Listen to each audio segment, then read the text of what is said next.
What's going on, Mountaineer Nation? A little more upbeat post-game show this time, coming from the West Virginia side here at the Voice of College Football. I'm Jordan, part of the Country Roads webcast team. We've got a good show for you here tonight after the Mountaineers pull off a 43-40 victory in an excellent college football game over the Baylor Bears. Mountaineers back at 300, 3-3 on the season, and I'm joined with some great co-hosts here. We've got Bradley from the CRW team. And joining us here from here on YouTube, Mountaineer Paul talks football, and you know him from the West Virginia Voice of College Football channel as well. We got Mountaineer Paul. What's up? All right, gentlemen. So let's just, I guess, opening thoughts about this game. Just kind of top of your head. What are you thinking about most coming to the forefront of your mind to kick this one off? What do you got, Brad? Yeah, it was an ugly game. It was a fun one to watch, though. I'll say it was at least fun in that aspect. High scoring, no defense, crazy plays. Got to see some new people out there that we haven't got to see yet. Preston Fox got some snaps. We finally saw some movement. That was encouraging. Saw some crazy things, but overall, W feels really good to be 3-3, make it even. Yeah, it was a big win. Honestly, a massive win. Probably, keeps Noah Brown going on for at least the next week. It's probably gonna be like this every week for him at this point. But hey, a win's a win at home against Baylor, defending Big 12 champions. So, Yep, that's nothing but positive. Yep, preseason pick to win the Big 12 again as well. So you can hang your hat on that as well. And the Mountaineers really needed one. We talked about how important it was. They got it. What are your opening thoughts about it, Mountaineer Paul?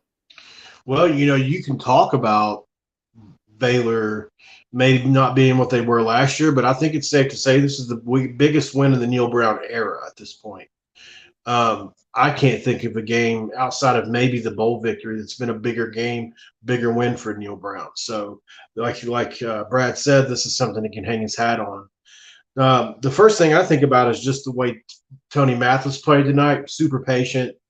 Yep. Really was able to almost like Le'Veon Bell in a way, really patient at the line of scrimmage, waiting for something to open up and then burst through there. And he carried that hot hand through most of the game. I was really to see him bounce back because I don't think he's been what a lot of us Mountaineer fans hoped he would be coming into this year. And I think the guy you saw tonight against a really good run defense is probably who we thought he was going to be in the beginning of the season. Really, really happy for that guy. Yeah, I'd agree. That was one of the most surprising things to me because, I know going in, Baylor had, top run defense in the Big 12. I know it was 90 plus run defense grade there on PFF. And that's one thing I thought, I thought making plays in the passing game would be a big key because I and, most others thought that West Virginia wouldn't be able to run the football, and they come out and they do it. We thought without C.J. Donaldson and what we'd seen against Texas, how they struggled against Ika and those big guys on the Baylor defensive line. But hats off to them doing some creative, different things with the running game. And Justin Johnson made some plays as well. And Tony Mathis definitely with a career day. Can't speak enough about how hard he was running, just as you mentioned, Paul. That was great to see. So definitely, when we're talking about the positives, I definitely think we got to talk about the run game there, and then Dante Stills as well. He stuck out to me making plays, getting in there. They were holding him some on defense. And then, of course, that block on the extra point really changed the game. That allowed us to finally Sure did. get through and break and get that lead. One other thing I wanted to add too is, people talked about Zach Frazier last week when he got beat by Coburn. Coburn handled him last week. And I thought he had a challenge coming to this week against Ika and really answered that bell. And he man blocked him a couple times. I watched it for myself. Oh, And he won the battle tonight. Yeah, he won that battle tonight against one of the best nose tackles in the country. So if you're going to have that same energy, have that same energy about what you was talking about last week, this week, because he put that on the field today. Yeah, absolutely. I think Zach Frazier had a stellar game. I thought our offensive line in general had a really good game. So they got good blocking out there. Very few penalties. I don't think we got a single holding. Maybe one or two offsides. I was about to say just the one near the goal line is the only one that stuck out to me. Is getting another one when he had that's the only bad play of the game down near the one for them. Yeah, that's the only one that really sticks out to me. Other than that, they did a great job running the ball up. Let's see. Paul Riggs here in chat says, "Good running game tonight. Did we get 150? Yeah, I don't know anybody got the exact number. I 169. know we had 150. Yeah, I was about to say because I know Tony Mathis himself had close to that. I think so. Yeah, Yeah, definitely. 160. Over Or 100. I'm And sorry, 224. Baylor had oh, 169. 224. Hey, Okay, yeah, we went over. We another went over 200 200. I was rushing about to yard say. game. I thought Mathis had 160 plus. I thought so. Yeah, nice. That's You can see 200-yard my rushing is pretty scribbly norm here. my scribbly notes are hard to read. I'm glad you got them As long as you can down. I read didn't them. even think to. Yeah. No, that's good though because that's what 16-2 now. They showed the stat there, the graphic in the game for Neil Brown. He worked 15-2 when the Mountaineers ran for over 100. Now 16-2 when they do it because they did it again and pull off another win, shootout in this one. So It's an odd we talked about the stat. run game a little bit.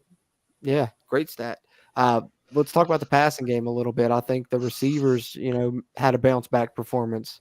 We saw them make some tough catches in this one. Some catches where they had to go up and get it. Bryce Ford Wheaton did it a couple times. Caden Prather had his career day, really his breakout performance. Reese Smith with a tough catch going up and getting it on a long ball. Sam James with a nice over the shoulder one. I think all those guys really bounced back in a time when they really needed to. Because there was a lot of contested catches. But what do you guys think about the passing game in this one? Yeah, for sure. Our wide receivers had the best game that they've had this year, hands down. I say Bryce Ford Wheaton was, silent but efficient. He caught balls when he needed to. Caden Prather looks like a man. He looks like the man. He's getting better every single week, and he topped 100 yards this week, 8 catches, a touchdown. Probably should have had a second touchdown if JT puts the ball out a little bit more in front of him. Super excited to see these wide receivers actually, perform at the level that we expected them to coming into the season. I thought JT did good. Don't think JT did great. Is that Coos? Coos in the dark there? There he is. Yeah, I'm in my car, man. Got Coos in Oh, here. he's cruising Coos right now. Look at him. I was concourse coos earlier. He's concourse coos. That's what I heard. No, I was telling Paul Yeah, before the show that's funny because me and Steven had actually did that exact same thing before the game when we had Will Greer against and played Texas Tech and had to come back. Every time me and Steven went to the concourse, we made plays, so we watched the whole second half from the concourse. It's crazy, man. My wife told me I was stupid. She said, I bet you're going crazy. I said, yeah, I'm watching the game from the concourse. And I told her why, and she said, you're stupid. Tell them exactly why, Coos. Tell them what happened. Dude, the first time I went, I got up, I go to the bathroom, right? I had to pee, go to the bathroom. I come back, we just scored. I'm like, what happened? The lady beside me, she says, scoop and score. Jasir Cox. I said, oh, okay. And I joked, I said, I need to go back to the bathroom. Well, not long after that, I went out to get it was halftime, I guess. After halftime, I went to get me a cup of hot chocolate. We scored a touchdown while I was getting hot chocolate. Then later in the game, late in the second half, I go out to the concourse, and we recover the fumble. And I'm like, oh, I'm staying out here, man. That's it. I'm not going back. That's beyond a coincidence when it's that many times. I don't blame you. I've done the same thing. So I never went back in again. Hey, Mountaineer Nation should thank you then, since we ended up coming out on top with it, right? Yeah, I guess. But now, Coos, while we got you in here, man, we were just kind of going over, opening thoughts. We talked about the run game a little bit, passing game a little bit. But what do you think? What's at the forefront of your mind that really stood out in this win that was really important for Mountaineer Nation all around? Yeah, the thing that stuck out to me, first off, I badmouthed the defense at halftime, the whole first half. Second half, they stepped up, man. They answered the bell second half. I gotta tip my hat to them. Tony Mathis was an absolute star tonight, man. That guy ran the ball really hard, ran the ball really well, was breaking tackles. And Prather, I heard you guys mention Caden Prather. He had a really good night as well. That would be my 3 biggest, and of course the turnovers, obviously. That's the things that stick out to me. Yeah, I think so. That's the thing. The defense, they still didn't, look great. That's the one negative side was the defense. Baylor was still moving the ball, but if you're gonna be the type of defense West Virginia has been like that, at least if they force turnovers like this, they give themselves a better chance because this is the first game that we've really seen them do that. Yep. Yeah, and as much as it sucked to, we looked sloppy back there at the DBs, but if anything, I hate to see McCormick go out. I don't want anybody to get injured ever. Our team or any opposing team, I never want to see anybody get injured. I was excited to see Spells get a whole shot at it. I love the kid, and he got burnt. He didn't play. It's not like he was playing lights out there. But this is a game that we've got on tape now. That these kids can go back and look at and be like, hey, like you just went up against a really good wide receiving core, and like this is what happened, and this is where you improve at. And even though you got beat, this is a way to improve, and that's what I think we've preached for a couple of weeks now. Is it's going to be improvement, and this is what's going to take. Agreed. And really, man, the thing about Jacoby Spells is it just seems like things happen around him. The ball's either coming out, it's just there's activity wherever he is on the field. Stuff happens. And that's because his hands are active. He slaps at the ball. He's not afraid to take chances. He doesn't play scared. He's a freshman. He really doesn't have a lot to lose. He's playing with house money. So I think that's a lot of it. He's just playing with kind of sort of a freedom. That's where a guy like McCormick, because he's in his last year, he obviously jumped up probably hoping to get some NFL eyes on him. And that can cause you to play a little bit stiff. And I think probably there's some of that with McCormick because, you've seen him early on in the game. He gets beat inside on a post, but you saw the recovery speed. He definitely caught up, makes that tackle against a really fast guy. So I saw the speed on the field for him. It's upstairs for him, I think. That's really the problem and the issue because how does Gavin Holmes go from having 9 receptions on the season to having a game where he catches 7 balls for 210 yards, so. Yeah, absolutely. Yeah, I'd agree. That's the one thing. I mean, you gave up more yardage to him this season. I mean, in this game than he had, to this season coming in, and so double almost. The secondary still is an issue at hand. We're excited about the win and everything, but we talk about the positives. But definitely the one negative is definitely the secondary still yet to be fixed. But hopefully, maybe getting some of these young guys experience, it'll start to turn a corner. Is all we can hope. Yeah, but I would say that one bright spot back there that I've kind of seen all season is it really looks like Aubrey Burks is an eraser. And it's kind of hard to feel that way because he's had to do that. But you want to talk a person like he has absolutely showed up, especially this game specifically. It just seemed that, when everybody else was missing, Aubrey Burks was hitting. And that's encouraging. That's true. And I think he's done that all year, but I think that it's just been, it's sad that he's had to be that person that's, cleaned up all the mistakes, but it's glad to have somebody back there that seems competent. Agreed. Well, I'll say this. Kuz mentioned the tale of two halves. So Blake Shapen throws for 332 yards in the first half, right? And they finished with 421 total passing yards. So if you want to look at it like that, the second half, which is this is the second week in a row, we've looked a lot better in the second half. If you break it down the halves, obviously we didn't give up many passing yards in the second half, which is one way to put a positive spin on it. True. That's very true. Very true. Let's see. Which shows the staff's making adjustments. Yeah. Right. Yeah. Which is something we have not seen so Coach. far. So that's I think we've all been begging for that. It's just, begging to see something different, begging to see changes and trying things, Hell, we saw Garrett Green at slot, and I could have cried at that. Yeah. Even for a play. Me too. Everybody been clamoring for that. I was waiting on something sneaky out of it, like a double pass or something. Yeah, it's looking like they're trying to set something up on tape. You saw he faked the little wide receiver screen they always run up to the left or the right. He gave that pump, then he ran with the ball. And I was texting in that group chat that we have. I said, maybe he's setting something up for later with that. But nothing. They never came back to it. Obviously, you get the call in the game. You don't always think about that stuff. But it's interesting. I typed out David Sills the 6th, maybe. Quarterback changes position to a wide receiver. You never know. Hey, it happens more in the game nowadays. Let's say I think we got a couple quarterbacks who are playing wide receiver in the Big 12 right now. Yeah, he does. William Crest has done it for us, even though he wasn't that good. But boy, he was a miss. I like to see. I just like to see Green get on the field more. So I'm all for it if they want to keep experimenting with him. All move him all around the field. Why not? If it's another weapon you need, especially where you had Donaldson out in this game. I'm glad that they did that and did some different creative things with it. I was surprised and impressed to see it. Really. Let's see here in chat. Paul Riggs says 9-3 boys. Mark it down. He's sticking to that one. We saw him make that prediction. I The told you I'd Amazing. Patriots buy still you holding season true right tickets, now, Paul. Paul. I told you Yeah. I'd buy you season tickets. Yeah. Anybody know why But JT went to the locker room?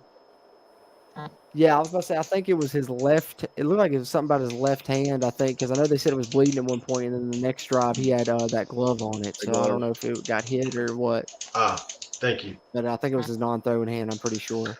But speaking of Paul Riggs' comment, that makes me think, fellas, um, you know, the vibe of Mountaineer Nation was really down heading in this game. I think not a lot of people expected us to pull this one off, and after pulling off what I guess you could then call a surprising win. Does this change your opinion on the outlook of the rest of the season for West Virginia? And is it maybe not as down as we had previously thought heading into this one? Good question. Yeah, I'll take it first because I was catching some heat from a fellow Twitter guy, raving about how we've been a little bit too negative, and there's been a lot of being super critical of Neil Brown to a point of extra critical. But I got to keep the same tone. I had said before this game that I thought Baylor was the third worst team that we played this year. Still kind of feel that way. I think that we had a lot of really lucky breaks go our way. We played way better than I expected. I'll give them that 100%. I think that this is the most ready Neil Brown's had his team to play all year, which I think is moving in the positive direction. But I don't think beating Baylor really moves the needle for me just yet. Though being 3-3 is way better than being 2-4, and I can't knock that off of him. That he won this game, and that's huge. Yeah, I agree. You look at the rest of the schedule. We go to Lubbock next week against. It doesn't matter who plays for them, whether it's Smith or Baron Morton. Either one of those guys look really good. TCU, Iowa State, which I think is a winnable game. Oklahoma's a winnable game. Kansas State and Oklahoma State. So if you're looking at this realistically, Iowa State and Oklahoma, maybe. I still don't know where a path to 6 wins is. I mean, that's just me though, and I would love to see 9.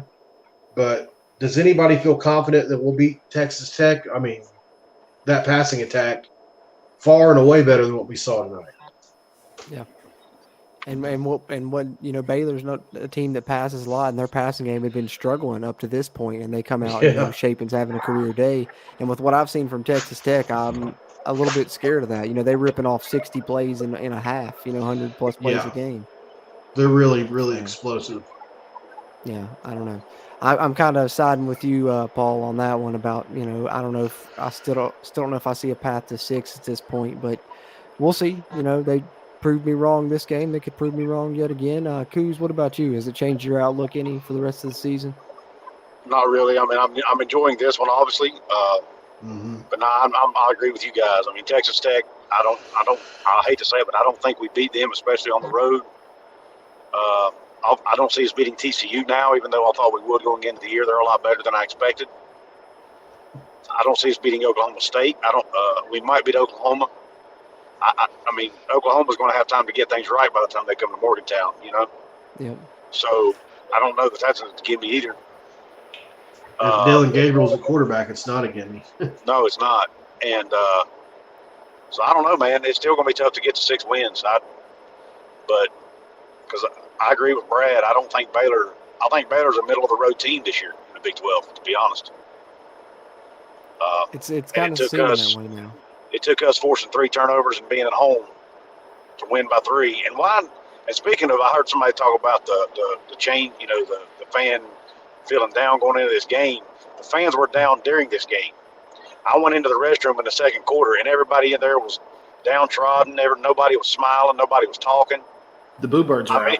Oh, it was awful. I mean, people were depressed. Yeah. Because we come out and we see Traylon Davis jump false start at the goal line again for like the second or third time this year, right? Yep. We see, the defense still can't cover people. I mean, it was just the same old. We're like, here we go again. Was that Traylon Davis? And honest to God, yeah. Oh my They God. called it on Honest to God, Traylon it Davis, felt- but he was not the only person to jump on that play.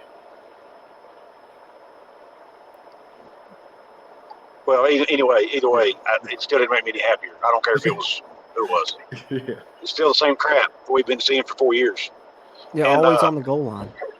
But then by the and it potentially cost us a touchdown right there. And then so everybody was down. Everybody was talking. You could hear people talking to each other at halftime about how they hated, they wanted new coaches. And I mean, heck, I was even vouching for Jeff Castile to bear a new defensive coordinator by the end of the first half. I mean, I was irate, man. I was so mad. And and it's funny. At the end of the game, everybody's jumping up and cheering. It was a complete change of mood. It was just really, really cool to see. The life of a winning will fan, definitely man. winning will definitely cure a lot of sins. Yeah, I was going to say, it just Doesn't shows matter how what much happened during the game, as winning long as makes you a won. difference. Yeah, I was But about to say, also, because if West Virginia loses, we're having a much more negative discussion right now. yeah. One of my friends texted me and said, "Well, do you think Neil Brown's seat got any cooler?" I said, "For 1 week, Yeah. basically." 6 more days. Man, I'm happy for him though. Man, I was watching him on TV. He's visibly, I mean, it's taking a toll on him. Anybody else see that? Yeah, when I feel Casey so Lake kicked bad the for field goal, him. he had tears in his eyes. You could see Yeah, tears in I his feel eyes. so bad for him because I When- really like Neil Brown. Yeah, I love Neil Brown. Yeah. I You know what I still want mean? him to succeed. I want him. Oh to my get God! Please prove me wrong, because I'll eat crow. I'll eat it and be happy. Yeah. You know, with a smile. Put a little salt on it. It'll I've taste never just rooted for a coach as hard as I do him. Honestly, Absolutely. you know. But still won't settle for less. No, Yeah. you gotta continue to get wins. But yeah, speaking of Neil Brown's seat maybe cooling off, for a week for the time being. What about Jordan Leslie's seat? What's the temperature on that thing looking like? You guys think? No, I don't think I think he has put out a great product every year up until this year, and this year he's had to have this happen because the transfers are going out. If you want to blame the transfers on him, then I could kind of see that point of view. But to me, I can understand why our DBs are so bad. I don't know why they're not necessarily getting better, but I understand why they're that bad. well, they're not Power 5 talent, and apparently he thought they were. Right. Yeah. So that's or him or Neil or somebody did, or Shadon Brown. Somebody's to blame. That's a huge miss Yeah. because he didn't miss on just one guy. Well, I don't know. Rashad Ajayi's not been that bad. I don't think. Yeah, He's not been performed good. okay. He's okay. If you look at the PFF grades, he's been the most consistent, but his grades have been in the 60s every game, That's below average. Yeah. which is not great. But it's the other guys are below that, and they also missed a tight end. Brian Palandi's had the lowest pass blocking grade of any player on the team, and they brought him in to be a blocker. Yeah, that's another one that So pisses me off. I can't help but question this staff's ability to gauge talent. Yeah. I agree. Yeah, that's exactly why I'm going to indict Jordan Leslie. I don't doubt that he knows this scheme. I don't doubt that Vic Koenig taught him this scheme. I don't doubt that he knows it in and out. I don't doubt he has what they call answers. Got to have answers. They always talk about that. But when your players are so bad you can't employ those answers, it doesn't matter what the answers are. You don't have a pencil to write the question or the answer down. So I don't know. If we talked about this last week, and I feel like I'm beating a dead horse at this point, but when you tell me all summer long, because people like us we watch every press conference. It doesn't matter when, whether we get home later or if I have to record it. I'm watching every press conference of every player, of every coach, women's basketball, and football. I'm watching them all. I'm in every message board looking for any comment from anybody that might be a coach, anything. It doesn't matter. And all I heard was how good these guys were, and how they had 3,000 snaps and how they had great recovery speed. And like I said earlier, I don't really doubt that they do. It's just that you're asking them to come and get acclimated to a hybrid 3-3-5 scheme that can flip into a 4-2-5. It's just And then if you can't run that like it's supposed to, you're always at a deficiency.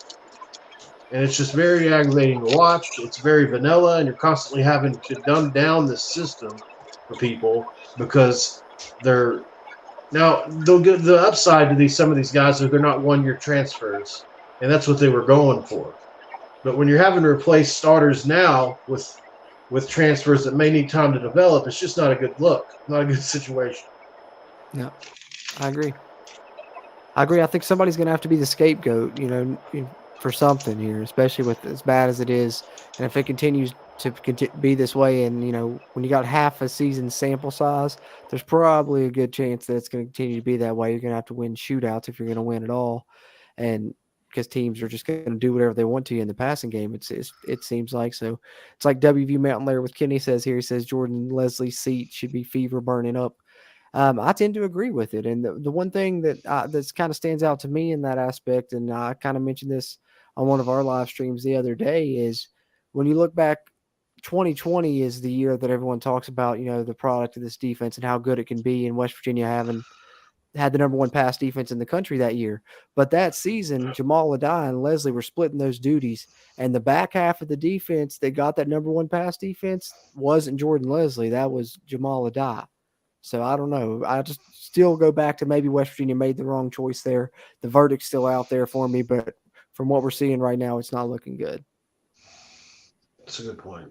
Maybe Jordan Leslie's good on the front seven, but maybe not the back end type deal. Yeah. And I would even say Coach Jackson is the heart of our defensive, inside. Guys love Coach Jackson. He's a great recruiter. Yeah. I mean, he's really highly valued, so you can't even necessarily give up to Jordan Leslie. And I don't think it's a bad, like trying to talk bad about Shadon Brown or anything. I just think that the way that it worked in 2020, they thought, okay, we can get another secondary coach and plug him in and do the same thing. And I think maybe Jamal Adai was more important to what they were doing and, the scheme than what they thought. Yeah. Interesting. I mean, he's a good coach. I think players just love playing for Jamal Adai. Yeah. I mean, it's pretty obvious. Either he's poaching them or they follow him where he goes. And I lean more towards they follow him where he goes. Either way, they want to play for him. Yeah. Right. Yeah. 100%. Let's see. We've got some comments about the defense in here. Randall Lowe says WVU should blitz on third down more. Instead, they drop 8 and only rush 3. A little bit more in the weeds here, but what do you guys think about some of the play calls and stuff on defense?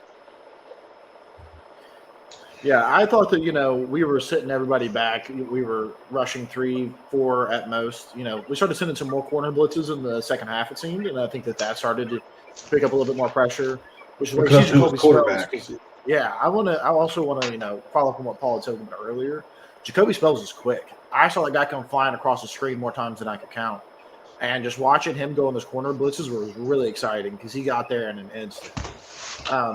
But I definitely think that we could have dialed up the blitz more to deal with the quarterback tearing us apart because sitting back in coverage was just not doing it. Yeah.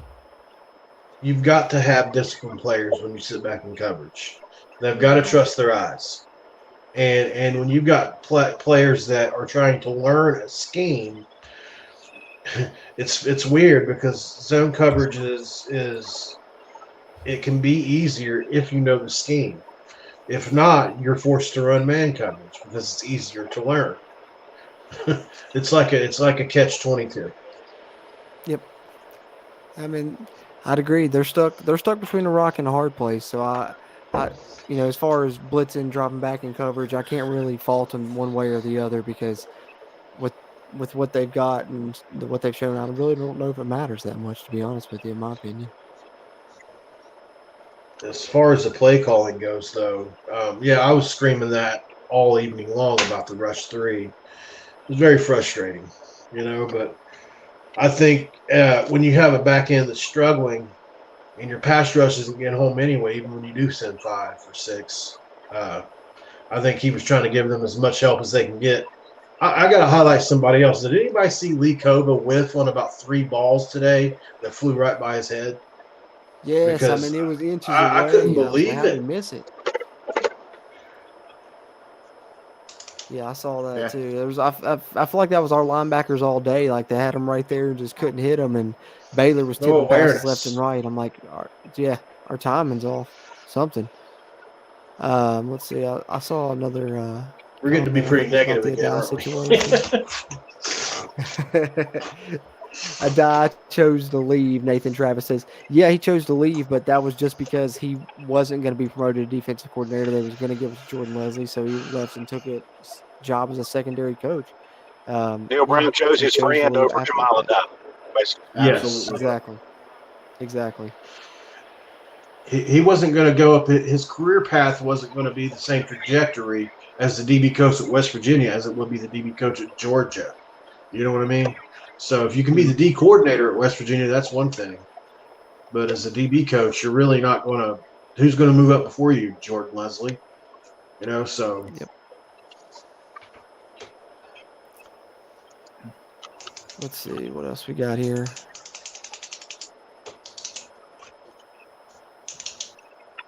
Yeah, Go Jara 54 agrees. Why drop 8 in coverage? We'd be better rushing 11.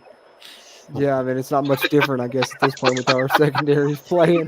That was good. I That's pretty funny. couldn't not pull that one up. Yeah, I had to. That was a good one. That was a good It's one. like Madden. Well, On Madden. I used to do Yeah, that on all out Madden. yeah, blitz. literally. That all-out blitz. Yeah, it never worked. Engage 8. Yeah, usually get tore up Engage with it, 8. for sure. Yep. But, offense, defense we talked a little bit about, but I think what really made the difference in this one was, the special teams plays West Virginia made, specifically the blocked field goal by Dante Stills, which was crazy to me because when he blocked that, I immediately thought about, when we played Baylor in 2019, Darius Stills block a field goal and we run it back for a touchdown, I'm pretty sure. So if That so, feels they both familiar. blocked a field goal that was ran back against Baylor, both the Stills brothers. Yeah, I think so. I feel like it was him. Yeah, and also while you brought him up, Dante Stills tying all-time tackles for loss record in Mountaineer tonight. Damn near beat it. He almost got it too because he almost got a sack on that last drive. Baylor trying to march down the field. He almost got another one. So, And he played congrats to 4 Dante quarters Stills. tonight. He sure did. He looked good tonight. And Proud one of of these him. days, the refs are going to call holding on him because, he was getting slung around by his jersey all night, and it was ridiculous. Man. Oh, yeah. Somebody else we haven't mentioned is Jasir Cox. He played an excellent game tonight. Forced a fumble. Yes. Recovered one and scored. Scoop and score. Yeah, he was the big play. Well, Coos touched on him there for a second, but he is what they advertised him to be finally, which is a hybrid guy that can play the nickel, and he's really tough to block, get off blocks quickly. He did that tonight. It's glad to see it. Yeah, and don't keep calling guys out. Sean Martin has still looked great. Got to give props to the Bluefield guy. Yeah. I hope he's not hurt too seriously. It looked like it was a bit of a roll up on his knee. Hopefully, I he's was all about right. to say, did he come back in after that or not? I don't know. I don't think I so. I don't think I saw him again. But Sean Martin has been. I think we had talked on the Q&A on Thursday, or I guess it was Tuesday. And we had brought up, name one player that has progressed significantly since they've joined this program, since Neil Brown's been here. And I think that Sean Martin's one you could point to. Yeah, that's true. I didn't think about that, but you're definitely right there. They put him through that, 2-year development process, and it was a while before we seen him, but he's really looked good, and he's kind of taken that defensive end spot from Taj Alston. Right. And so a luxury to have Taj. So, but if Sean is out, and let's hope he's not, because he's obviously our second most consistent defensive lineman at this point. If he is out, who steps in his place? Is it Hammond Russell? I got it. Asani Redwood. Asani Redwood. Yeah, I hope so. Well, I'd love to see Neil him. Brown talked about him. Said he was supposed to play tonight. Guy got I didn't really see him. 19 sacks in one season. He's a monster. Yeah, Well, he's an animal.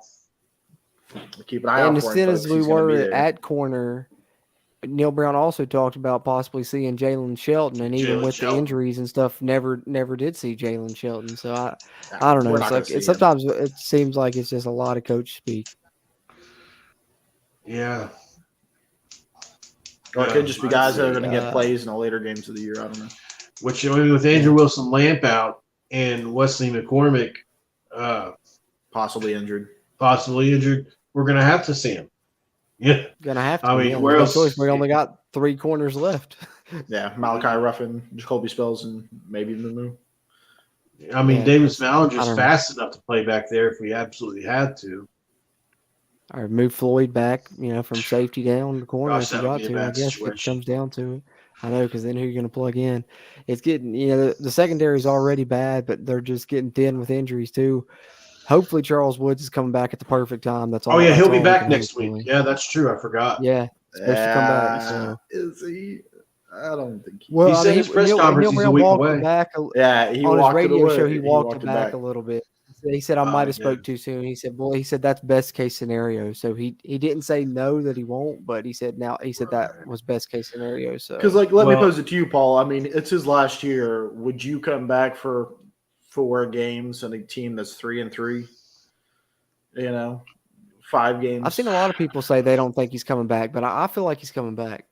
Yeah, I think he might come back to WU. Don't get me wrong on that. I think he likes playing for us, but I just don't know At if he this wants point, to end his career. If he wants to sit in red shirt, medical red shirt, I'm down. If that's what he wants to do, I won't be mad about it. Now, if we go on a run and end up 9-3, that's a little different because we still control our own destiny, believe it or not, to get to Dallas. I mean, we still have a shot. If we win out, lots of shots. It's going to be shootouts. Yes. Oh yeah. Listen, this is way out there. If we win out, we go 9-3. We got a shot to be in Dallas. That means every other team in front of us only has to lose 1 game because we played very few Big 12 games. So that means we would be beating other teams that either haven't been beaten yet or already have a loss. The only team we would want to see be in a tiebreaker with, obviously at this point, it's Texas or Kansas. Oh yeah, have you guys seen Baron Morton yet? Have you seen that kid play yet? The last game, I didn't get to watch it, but I listened to the whole game on the radio. Last game that they played when he started against Oklahoma State. Before he even came in the game, right? They said the Texas Tech coaching staff said it was like this. He's on par with Patrick Mahomes in arm talent. And I sat there and laughed at my TV screen until he walked on the field and I watched him throw the football. Go to your phones when we get out of here and just look him up real quick. All right, I'm gonna He have can to do spin it. He's on par with anybody in our conference. He can spin it. I was very, very shocked. And you guys know how good Smith has been playing, right? Donovan Smith. He's not getting that job back. Yeah, I was surprised. I couldn't believe that they benched him for him because I was That's listening how to the game on good the he radio, and I is. think it was the Oklahoma State broadcast, and they were like the first snap came out, and they was like, "Oh, that's Morton at quarterback," because they wasn't expecting it either, I guess. So yeah, it was pretty crazy, but I'm about to check it out because I heard it. But yeah, I'll have to see it in person because when I was listening to that game, that's what I remember. I messaged our group chat, and I was like, man, this Texas Tech offense, I don't know. They might do a number on us if we're not ready. Because at that point, they'd ran like 60-plus plays in the first half, thrown for over 300 yards. I mean, and they go for it every 4th down, too, just like Baylor. And they've got a pretty so salty even. defense, too. You know what I mean? They even though they've had some higher scoring games, they've got some boys on that defense. They really played NC State tough, and that's a good football team. So I'd agree. Mountain Lair with Kenny. What's going on, Kenny? Good to see you, man. What's up, there's Kenny? another comment I wanted to highlight. I just missed it. Here we go. Run to Read says, I tuned in late. Any discussion about the lack of holding penalties called by the refs looked as if Baylor was grabbing our defensive players a lot. I mentioned Dante Stills, talked about it briefly, but definitely, especially on Baylor's last drive, some egregious ones they didn't call, but I guess that late in the game they weren't going to throw that flag. right, I'd rather them just let it go anyways. For the most part. I thought the reffing was pretty good this game. I think they let the boys play. Yeah, I don't have any too big complaints myself, really, either. I'd agree with you guys there. Mountain Lair with Kenny again says, what about that field goal block run back? Yeah, I mean, it was funny because I saw the extra point they had kicked before that, Steals, they were showing it from the other camera angle, but I was like, man, Steals looked like he got in there. And then they went to kick that one, and it was from the reverse angle from behind the goalpost. And I just watched Steals because I'd seen him on that last play, and then he came through, and I saw it blocked, and I was like, oh man, I wasn't even, at that point I was excited, I wasn't even paying attention. Then I looked up, and Spells had it and was gone, and I was like, okay, let's go. Because at that point I knew, I was like, if we score, we got a good chance to win this one. Because if it was back and forth, I didn't know, but where that gave us that advantage to take a lead on a touchdown, I think that was really the play of the game in my eyes. Anybody ready to go see a Neil Brown press conference and just inject it straight into their veins? I mean, you got to, right? You got to. That's what I said. Yeah. That's the one thing. Once we get off, I got to check out the pressers and some post game content for sure. Maybe that wasn't the best way to put that. Nah, yeah. Kurt says it all the time, and I just think I like it. I like it too. Gojira 54 says, need a solid DC if we retain Neil Brown. Offense is going to be all right with future talent like Prather, Johnson, and Donaldson. Yeah, the offense really showed me something tonight. I think specifically the offensive line. Hats off to their performance to be able to run the football. But, we talked about the defensive coordinator thing earlier. I definitely think that's an issue. And, you're going to have to I don't know if it's going to end up being Jordan Leslie. Who knows if he's going to end up being the scapegoat, but somebody's going to be. It might end up being Shadon Brown, but somebody's going to have to take the fall for as bad as this defense looks. He was forced to make the cut on the offensive side. So, hey, if he wants to, Brad's dude is out there. Gary Patterson, he's out there. Be hired by somebody. Hey, well, we'd welcome him in. I mean, anything that'll help. Yeah, for sure. Yeah, Tony Gibson. Yeah, that's what I was thinking. That's what kind of came to my mind. Yeah. All right, boys. That being said, any other topics about the game specifically we haven't brought up yet you guys wanted to touch on before we get out of here for too much longer? You doing players of the game? Play the game? Oh, yeah. Play of the game for me, definitely the field goal block. What about you guys, play of the game? I'm actually going to say the scoop and score by Jasir Cox. I think that, that was probably the play of the game because we're down a touchdown. They're definitely driving to go score on us again. We go down by 2 touchdowns. There's no way we come back in that game. Momentum completely shifts. That scoop and score saved that game. I'm going to go with the interception towards the end of the game where the backup got hit, throws a pick almost. He's almost in the red area on their end of the field. Oh, yeah. Who was that? Was it Aubrey Burks that picked that off? Aubrey Burks, yep. Yeah. So that was a huge play in the game, obviously, at that point. Yeah, players of the game. Players of the game, yeah. Let's hit those. Offensive player of the game, defensive player of the game. We'll give one each. Offensive for me, I think. I got to go Tony Mathis. It's career performance. There's a few ways you can go in this one with the way it ended up, but I'm going Tony Mathis on offense. Defense, I got to go Dante. I think not only defense, but like we said, special teams with the block as well. So I'll go Tony and Dante is mine. What about you, Paul? Well, I'm glad I got to go second because I was afraid Brad was going to take Zach Frazier from me. I tried to switch it up.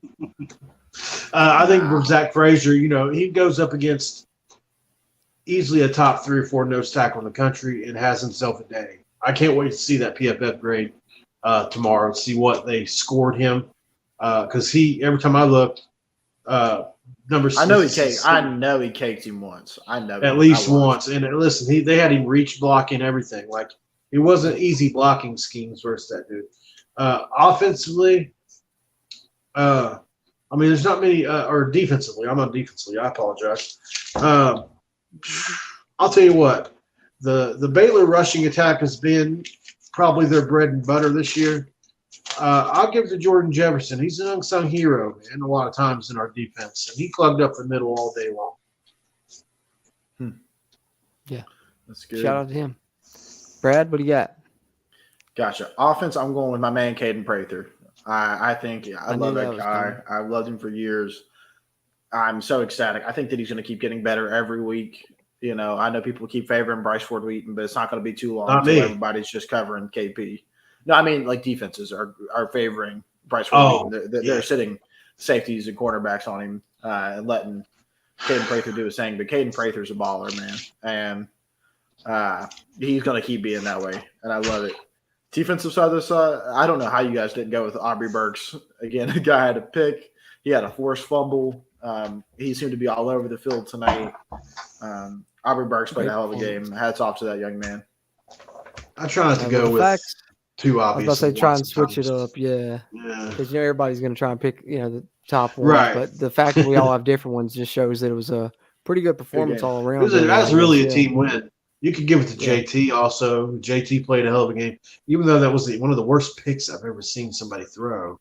Yeah, I'm not exactly sure what he saw there. Well, I think that when he threw it, the linebacker's back was to him. So I think he thought the linebacker wasn't going to see the pass coming in because his back was to JT, and I guess the linebacker just turned around at the perfect time, and then that is a good right player. to him. I'd even That's the same guy they had playing both sides of the field, I think, wasn't it? Yeah. He's good. Yeah, because they had him lined up at fullback and he plays linebacker. They said he was a he plays fullback as well. Yeah. Hey, we held one of the best tight ends in the conference to 2 catches for 8 yards. That was good. Yeah, especially because they didn't have to throw to him; they could throw to anybody else. Holmes was cooking though, man. I mean, overall play of the game is got to be Holmes, right? Even though it's a Baylor player, I mean. He's the player. If they were going to give a player of the game award out, sometimes you give it to the losing team player. That kid right there earned it tonight. 200 yards receiving. Whew, good game. True. Credit him for that. He looked great. That's for sure, 100%.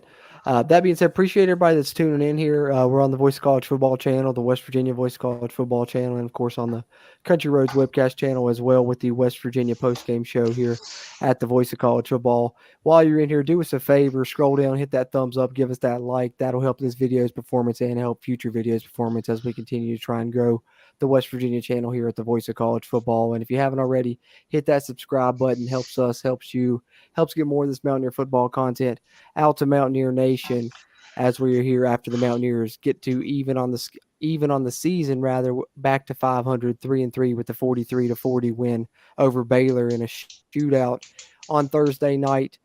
Good to see the Mountaineers back in the win column. Baylor remains winless in Morgantown, so important win for the program, important win for the coaching staff.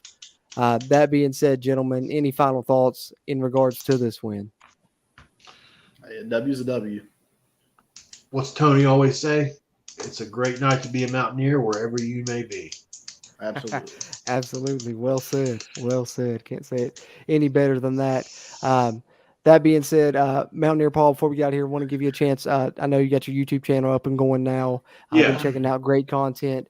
I want to give you a chance to plug that here for a minute for the people in here that maybe have not checked that out yet. He does great West Virginia content, college football content. So just tell them a little bit about where they can find you, what you got coming up, anything like that.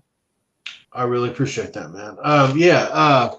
So just did a video today I'm really, really proud of. The concussion doctor that just did a Tua Tagovailoa, however you say that last name, Tagovailoa video. Yeah, that's how I say it. It's kind of blown up, so I reached out to him. I was able to get an interview. We talked about C.J. Donaldson's concussion, about CTE, about stigmas in the sport of football, and how the rub some dirt on it mentality causes these kids not to talk about concussion symptoms, and a lot of times injures them longer in the long run. Really good interview, really knowledgeable guy. I'd encourage you to go watch it. Mountaineer Paul Talks Football. That's the name of the YouTube channel. I've got some really cool guests that I've reached out to. John Kurtz will be on here pretty soon. Phil Steele and I have been talking back and forth for about a month now. He's a really hard guy to schedule out. His schedule goes deep like 6 months. So I've got a bunch of guests coming on that I'm really excited about. I just had Craig Smoke from Sick and 365 and Paul Catalina from 365 on. So I feel really blessed, man, and I'm not afraid to reach out to a guest. So a lot of times if you guys request it, I'll do it. Absolutely. It's great stuff there. A lot of great stuff coming down the pipe there, and I'm excited to see what comes there. A lot of those interviews I know I've already seen have been great, so I know that all the ones in the future will be too, and a lot of good stuff coming from that channel. So plenty of ways to get Mountaineer football content, Mountaineer sports content, college sports content, and we'll bring it to you right here on the West Virginia Mountaineers Voice of College Football channel. And we'll be back following the Texas Tech game next week here for another post-game show. In the meantime, as far as us at the Country Roads webcast, I'm going to get out the PFF top 5 player grade videos, offense and defense, hopefully within the next couple of days. And I'm going to try and do another cruise film review, get that back going for this game. So if you're not subscribed to us at the Country Roads webcast channel, give us a subscribe there if you would, as well as you do both of the Voice of College Football channels here. That being said, we'll be back to talk about it more following the next Mountaineer game here with the West Virginia post game at the Voice of College Football channel. For my co-hosts here, Mountaineer Paul and Bradley, until next time, let's go Mountaineers. Mountaineers.